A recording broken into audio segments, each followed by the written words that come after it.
Chapter 28. The Prince Comes Back to the Enchanted Palace. The last day of school came and went. A triumphant semi-annual examination was held, and Anne's pupils acquitted themselves splendidly. At the close they gave her an address and a writing desk.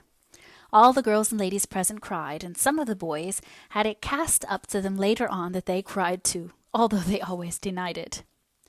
Mrs. Harmon Andrews, Mrs. Peter Sloane, and Mrs. William Bell walked home together and talked things over. "I do think it is such a pity Anne is leaving when the children seem so much attached to her," sighed Mrs. Peter Sloane, who had a habit of sighing over everything, and even finished off her jokes that way. "To be sure," she added hastily, "we all know we'll have a good teacher next year, too." "Jane will do her duty, I've no doubt," said Mrs. Andrews rather stiffly. "I don't suppose she'll tell the children quite so many fairy tales, or spend so much time roaming about the woods with them. But she has her name on the inspector's roll of honor, and the Newbridge people are in a terrible state over her leaving." "I'm real glad Anne is going to college," said Mrs. Bell. "She has always wanted it, and it will be a splendid thing for her." "Well, I don't know." Mrs. Andrews was determined not to agree fully with anybody that day. "I don't see that Anne needs any more education. She'll probably be marrying Gilbert Blythe, if his infatuation for her lasts till he get through college. And what good will Latin and Greek do her then? If they taught you at college how to manage a man, there might be some sense in her going." Mrs. Harmon Andrews, so Avonlea gossip whispered, had never learned how to manage her man, and as a result the Andrews household was not exactly a model of domestic happiness. "I see that the Charlottetown call to Mr. Allen is up before the presbytery," said Mrs. Bell. "That means we'll be losing him soon, I suppose." "They're not going before September," said Mrs. Sloane. "It will be a great loss to the community, though I always did think that Mrs. Allen dressed rather too gay for a minister's wife. But we are none of us perfect. Did you notice how neat and snug Mr. Harrison looked today? I never saw such a changed man. He goes to church every Sunday and has subscribed to the salary." "Hasn't that Paul Irvin grown to be a big boy?" said Mrs. Andrews. "He was such a mite for his age when he came here. I declare I hardly knew him today. He's getting to look a lot like his father." "He's a smart boy," said Mrs. Bell. "He's smart enough, but—" Mrs. Andrews lowered her voice. "I believe he tells queer stories. Gracie came home from school one day last week with the greatest rigmarole. He had told her about people who lived down at the shore. Stories there couldn't be a word of truth in, you know. I told Gracie not to believe them, and she said Paul didn't intend her to. But if he didn't, what did he tell them to her for?" "Anne says Paul is a genius," said Mrs. Sloane. "He may be. You never know what to expect of them Americans," said Mrs. Andrews. Mrs. Andrews' only acquaintance with the word genius was derived from the colloquial fashion of calling any eccentric individual a queer genius. She probably thought, with Mary Joe, that it meant a person with something wrong in his upper story. Back in the schoolroom, Anne was sitting alone at her desk, as she had sat on the first day of school 2 years before. Her face leaning on her hand, her dewy eyes looking wistfully out at the window to the lake of shining waters. Her heart was so wrung over the parting with her pupils that for a moment college had lost all its charm. She still felt the clasp of Annetta Bell's arm about her neck and heard the childish wail, "I'll never love any teacher as much as you, Miss Shirley. Never, never." For 2 years she had worked earnestly and faithfully, making many mistakes and learning from them. She had had her reward. She had taught her scholars something, but she felt that they had taught her much more. Lessons of tenderness, self-control, innocent wisdom, lore of childish hearts. Perhaps she had not succeeded in inspiring any wonderful ambitions in her pupils, but she had taught them, more by her own sweet personality than by all her careful precepts, that it was good and necessary in the years that were before them to live their lives finely and graciously, holding fast to truth and courtesy and kindness, keeping aloof from all that savored of falsehood and meanness and vulgarity. They were perhaps all unconscious of having learned such lessons, but they would remember and practice them long after they had forgotten the capital of Afghanistan and the dates of the Wars of the Roses. "Another chapter in my life is closed," said Anne aloud as she locked her desk. She really felt very sad over it, but the romance and the idea of that closed chapter did comfort her a little. Anne spent a fortnight at Echo Lodge early in her vacation, and everybody concerned had a good time. She took Miss Lavendar on a shopping expedition to town and persuaded her to buy a new organdy dress. Then came the excitement of cutting and making it together, while the happy Charlotta the Fourth basted and swept up clippings.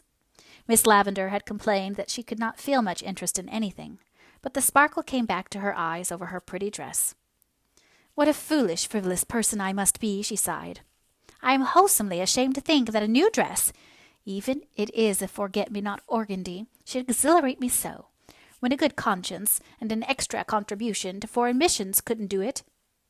Midway in her visit, Anne went home to Green Gables for a day to mend the twins' stockings and settle up Davy's accumulated store of questions.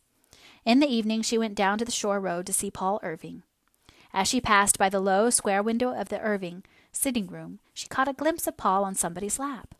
But the next moment he came flying through the hall. "Oh, Miss Shirley," he cried excitedly, "you can't think what has happened. Something so splendid. Father is here. Just think of that. Father is here. Come right in. Father, this is my beautiful teacher. You know Father." Stephen Irving came forward to meet Anne with a smile. He was a tall, handsome man of middle age with iron-gray hair, deep-set dark blue eyes, and a strong, sad face, splendidly modeled about chin and brow. Just the face for a hero of romance, Anne thought with a thrill of intense satisfaction. It was so disappointing to meet someone who ought to be a hero and find him bald or stooped, or otherwise lacking in manly beauty. Anne would have thought it dreadful if the object of Miss Lavendar's romance had not looked the part. "So, this is my little son's beautiful teacher, of whom I have heard so much," said Mr. Irving with a hearty handshake. "Paul's letters have been so full of you, Miss Shirley, that I feel as if I were pretty well acquainted with you already. I want to thank you for what you've done for Paul. I think that your influence has been just what he needed. Mother is one of the best and dearest of women, but her robust, matter-of-fact Scotch common sense could not always understand a temperament like my laddie's. What was lacking in her, you have supplied.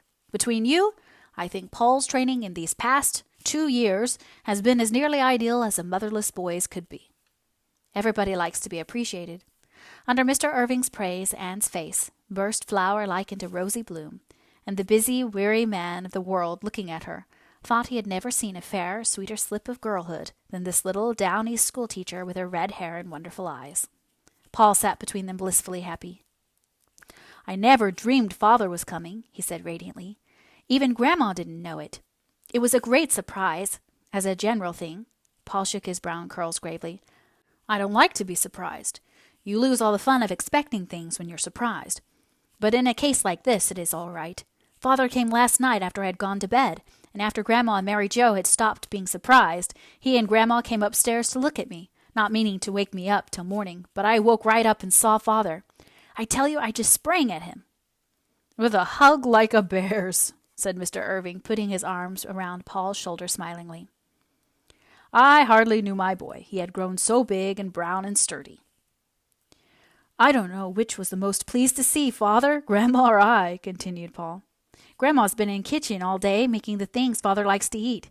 She wouldn't trust them to Mary Jo, she says. That's her way of showing gladness. I like best just to sit and talk to Father. But I'm going to leave you for a little while now, if you'll excuse me. I must get the cows for Mary Jo. That is one of my daily duties." When Paul had scampered away to do his daily duty, Mr. Irving talked to Anne of various matters. But Anne felt that he was thinking of something else underneath all the time. Presently it came to the surface. "In Paul's last letter, he spoke of going with you to visit an old friend of mine, Miss Lewis at the Stone House in Grafton. Do you know her well?" "Yes, indeed. She is a very dear friend of mine," was Anne's demure reply, which gave no hint of the sudden thrill that tingled over her from head to foot at Mr. Irving's question. Anne felt instinctively that romance was peeping at her around a corner. Mr. Irving rose and went to the window, looking out on a great golden, billowing sea where a wild wind was harping. For a few moments there was silence in the little dark-walled room. Then he turned and looked down into Anne's sympathetic face with a smile, half whimsical, half tender. "I wonder how much you know," he said. "I know all about it," replied Anne promptly. "You see," she explained hastily, "Miss Lavendar and I are very intimate. She wouldn't tell things of such a sacred nature to everybody. We are kindred spirits." "Yes, I believe you are. Well, I am going to ask a favor of you. I would like to go and see Miss Lavendar if she will let me. Will you ask her if I may come?" Would she not? Oh, indeed she would. Yes, this was romance, the real thing, with all the charm of rhyme and story and dream. It was a little belated, perhaps, like a rose blooming in October, which should have bloomed in June. But none the less a rose, all sweetness and fragrance, with a gleam of gold in its heart. Never did Anne's feet bear her on a more willing errand than on that walk through the beech woods to Grafton the next morning. She found Miss Lavendar in the garden. Anne was fearfully excited. Her hands grew cold and her voice trembled. "Miss Lavendar, I have something to tell you, something very important. Can you guess what it is?"